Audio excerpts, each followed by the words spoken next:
Instant panic hit the WNBA with a resounding thud when word broke of a referee caught targeting Caitlin Clark.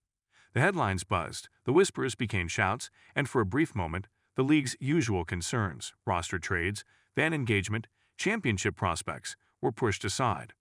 Now, all eyes were glued to this shocking revelation, like onlookers who can't tear themselves away from a high-speed chase. The mere thought of one of their own being subjected to bias at the hands of someone supposed to uphold fairness was a bitter pill for the league and its fans to swallow.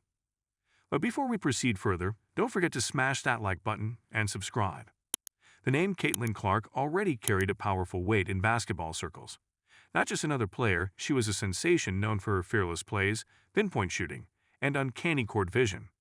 Every time she stepped onto the court, a certain electricity sparked through the stands. The air would crackle, anticipation would build, and defenders, often with resigned expressions, would brace for the onslaught. Clark's prowess made her a beacon, a player who dared defenders to match her intensity. Yet, what happens when the challenge she faces isn't just from those across the court, but from someone with a whistle in hand?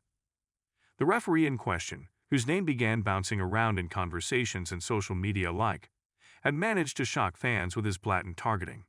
In a sport where players deal with tight defense, shooting slumps, and clock management, an officiating bias was a curveball that not even the sharpest playbook could address.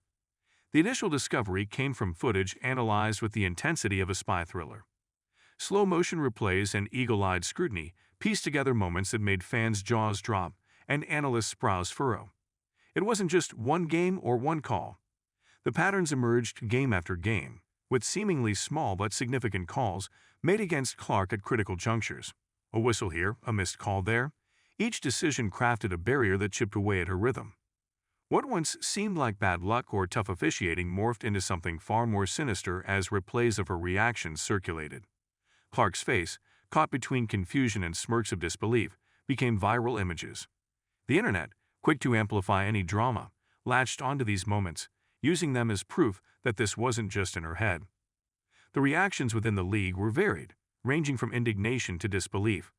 Some players, veterans of their own battles with questionable calls, voiced support through thinly veiled comments in post-game interviews. Others chose silence, preferring not to poke at a topic that could drag the league into a storm. However, amongst fans and commentators, there was no such restraint. The issue turned into a wildfire of debates, spiraling into questions about the integrity of officiating and the potential for more cases hidden beneath the surface. Clark, ever the competitor, didn't let it show beyond the initial flashes of disbelief.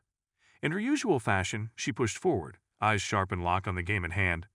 But even the toughest competitor can't ignore a pattern when it's called out so blatantly. The targeting brought to light by one referee begged a deeper investigation. Was this a lone act by a rogue official with some vendetta or bias, or did it hint at larger systemic issues within the league's officiating ranks?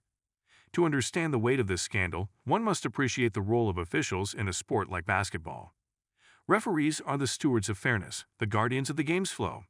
A quick whistle or a missed foul can tip the scales of momentum, and with momentum being a fierce force in basketball, that tip can be monumental. The smallest call can make a coach pace like a metronome on the sideline or make fans yell until they're hoarse. So to have a referee's impartiality called into question wasn't just a breach of trust, it felt like an undermining of the entire fabric of the game. The targeting of Clark, a figure who brought more than skill to the court, also brought the story to the forefront with extra velocity. Clark was already a name that sparked conversation, from her jaw-dropping points per game stats to her sheer presence that left fans excited and defenders exasperated. Seeing her targeted in such a calculated way added an unexpected twist to what many saw as the golden chapter of her basketball story. Beyond the courtside drama, this revelation posed tough questions for the WNBA. With the league growing in popularity and striving to carve out its own space amidst other major sports, integrity was paramount. This incident had the power to unsettle fans' trust and threatened to overshadow the exciting narratives that drew them to games in the first place. No one comes to a game to see the referee take center stage. They come to witness the dazzling plays, the buzzer beaters, and the heart-stopping comebacks. The implications ran deep not just for Clark, but for the league's future. Every time a player stepped onto the hardwood, the trust that officials would call the game fairly underpinned their strategies. Coaches plotted plays based on what they could expect from the whistle, and players adjusted their aggression to walk that tightrope between a foul and a clean play. A referee acting outside that expected fairness skewed the entire sport's equilibrium. If one referee could act with bias, it opened the door to questioning others. Conversations around the incident weren't limited to analysts and fans, either. The locker room became a space of whispered theories and tense conversations. Players who had once joked about tough calls now exchanged glances that spoke volumes. The seed of doubt had been planted. If it could happen to Clark, could it happen to anyone? The idea of stepping into a game without trusting the officials, even the slightest, added an unwelcome twist to the mental preparation of game day. The scandal's fallout also affected how the league presented itself publicly. WNBA representatives, already juggling issues related to expanding viewership and boosting game day experiences, now had to respond to a crisis that threatened to tarnish their reputation. The league prided itself on pushing boundaries, amplifying players' voices, and bringing the best version of basketball to its audience. This challenge, however, was a reminder that any breach of trust within the game could be just as damaging as low attendance numbers or poor ratings. Despite the murky situation, fans didn't hold back on their opinions. Social media buzzed with fans dissecting every move from recent games. They pieced together video evidence, highlighting moments where calls made against Clark shifted from questionable to undeniably biased. The wave of online content ranged from serious breakdowns to memes that poked at the absurdity of the situation. There were videos where analysts stopped play-by-play commentary to point at specific whistles and dissect the intent behind them. The more footage emerged, the clearer it became that this was no simple oversight.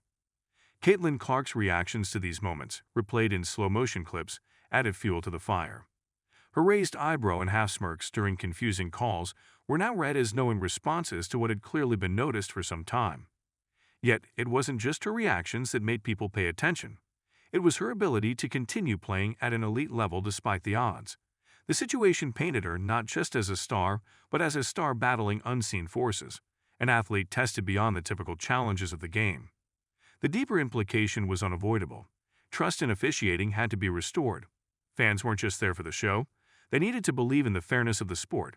Every whistle, every call held weight, and now, under the scrutiny that followed, officials could feel eyes watching their every move with a newfound intensity. The targeting scandal turned a magnifying glass on the smallest aspects of refereeing. The usual space given to refs to call games in real time suddenly seemed narrower, constricted by the implications of bias. For Clark, this chapter in her career would be retold as more than just a moment of frustration. It would become part of the story that defined her toughness, not just as a player, but as a competitor who played through what now felt like more than just a game. The athlete in her, the one that raised her game in front of roaring fans, would likely absorb this moment and come out sharper, more determined. But that's a chapter for later. In this moment, all eyes were on the fallout, the tension, and what the league's next move would be to answer the outrage. The immediate future was uncertain, with no clear answers to how this situation would be resolved. Investigations, promises of reviews, and statements of commitment to fairness were bound to follow, as they always did in high-stakes scandals. But for now, the WNBA stood in the spotlight, holding its breath as fans and players waited for the next step.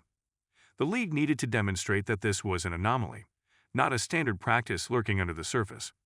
Fans and players alike needed to know that what happened with Clark wasn't the first crack in a dam ready to burst.